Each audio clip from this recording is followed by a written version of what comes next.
So it's a very valid question, and there are always difference of opinion on this issue. And I, being the insider, I am getting the first-hand feedback of these issues. So let me assure the countrymen that this scheme is proving to be a very great success. That we're already working on various issues. For example, are we looking at that their leave, something should be synergized with the normal soldier's leave? When he becomes a casualty, is it required to be harmonized with the serving soldier? जय हिंद दोस्तों, मेरे channel defence discussion में आप सभी का स्वागत है। दोस्तों, आई होप आप सभी ठीक होंगे। अग्निवीरों के मुद्दे पर मैं बात करता आया हूं, आगे भी बात करता रहूंगा। कई तरह की अफवाहें आती हैं और कई तरह की खबरें आती हैं, जिन अफवाहों को दूर करने का काम हम करते हैं और अग्निवीर के मुद्दे को लगातार उठाते रहते हैं ताकि सरकार तक ये मुद्दा पहुंचे और इसका कोई हल हो। जो बेसिक हमारी डिमांड है, जो हम चाहते हैं कि सरकार इस पे करे, वही है कि आप 75% अग्निवीरों को परमानेंट करिए, 25% जो बच्चे बाहर आएंगे उन्हें आप CAPF में एडजस्ट करिए। और अगर ऐसा होता है तो शायद इससे बेहतर स्कीम कोई हो नहीं सकती।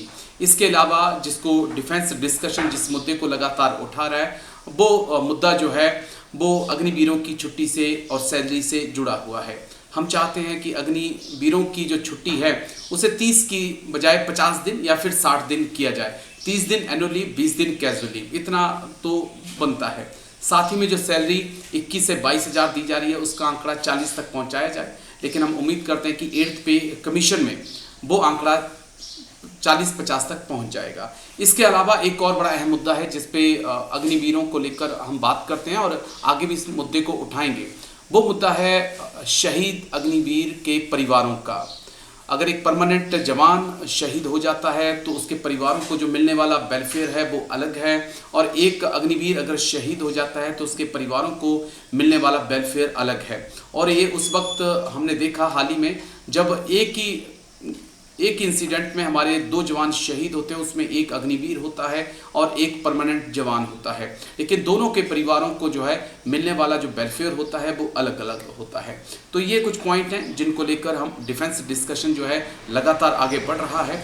लेकिन आर्मी चीफ ने जो आज का वीडियो है वो इसलिए है कि army chief general Upendra Dwivedi sir ने अग्निवीर के मुद्दे पर क्या कुछ कहा है, क्योंकि आर्मी चीफ से बेस्ट कोई है नहीं जो बता सकता है कि अग्निवीर स्कीम पर क्या सरकार और आर्मी सोच रही है।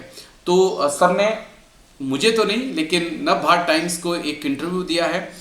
उसमें उन्होंने, पत्रकार ने जब उनसे पूछा कि अग्निपथ योजना को लेकर सेना का वास्तविक आंकलन क्या है, क्या अग्निवीर मॉडल में भविष्य में बदलाव की जरूरत महसूस होती है, क्या रिटेंशन रेट 25% से ज़्यादा होना चाहिए, यानी कि जिन अग्निवीरों को हमने पक्का करना है। तो उस पर जो आर्मी चीफ का जवाब है हूबहू मैं आपको बता देता हूं कि क्या कुछ आर्मी चीफ ने, जनरल उपेंद्र द्विवेदी सर ने कहा। अग्निपथ योजना को एक बड़े मानव संसाधन सुधार के रूप में देखा जाना चाहिए। इसका मकसद सेना को अधिक युवा, ऊर्जावान, अनुशासित और भविष्य की चुनौतियों के लिए तैयार बनाना है।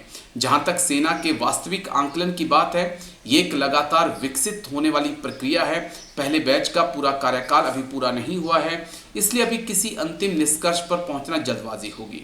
मैं पहले भी कह चुका हूं कि स्थायी रूप से रखे जाने वाले अग्निवीरों के प्रतिशत पर फैसला समय और अनुभव के आधार पर होना चाहिए। फिलहाल 25% का प्रावधान योजना का मूल हिस्सा है, लेकिन अगर ऑपरेशनल जरूरतें, प्रशिक्षण पर हुआ निवेश और जमीनी स्तर से मिले अनुभव ये संकेत देते हैं कि हम इस प्रतिशत को बढ़ाने की जरूरत है, तो इस पर संस्थागत स्तर पर विचार किया जाएगा। हमारे लिए सबसे अहम बात युद्ध क्षमता है। एक सैनिक को तैयार करने में समय, संसाधन और यूनिट स्तर पर प्रशिक्षण और मार्गदर्शन की जरूरत होती है।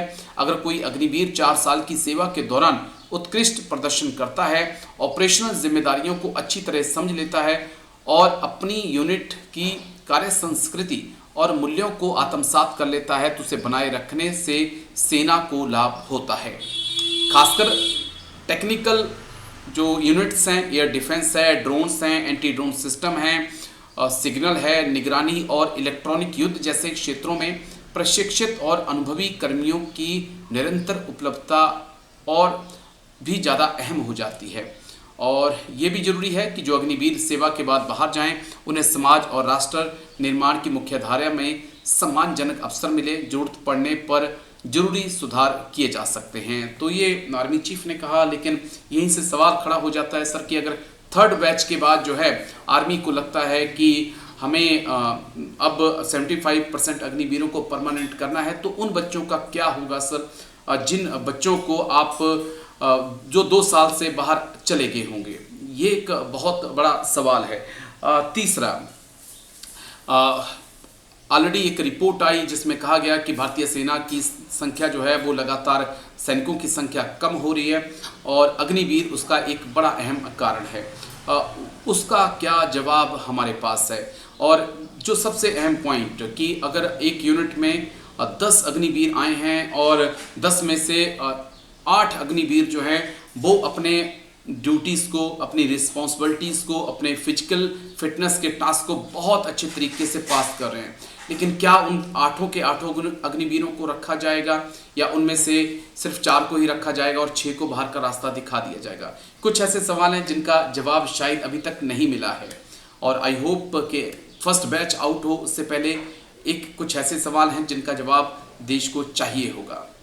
और लेकिन आर्मी चीफ ने जो लास्ट में बात कही कि सेना में परफॉर्मेंस दे के परिवर्तन किए जाते हैं, तो आई होप, हम उम्मीद करते हैं कि जल्द से जल्द एक चेंज हो, एटलीस्ट ज़्यादा नहीं, 75% अग्निवीर परमानेंट हो, 25 जो मापदंडों पे खरे नहीं उतर पाए हैं उन्हें बाहर भेज दिया जाए, तो शायद वो इससे अच्छी स्कीम कोई हो नहीं सकती है। तो कमेंट्स करके आप अपनी राय दीजिए, क्योंकि आर्मी चीफ का स्टेटमेंट बहुत मायने रखता है अग्निवीरों को लेकर।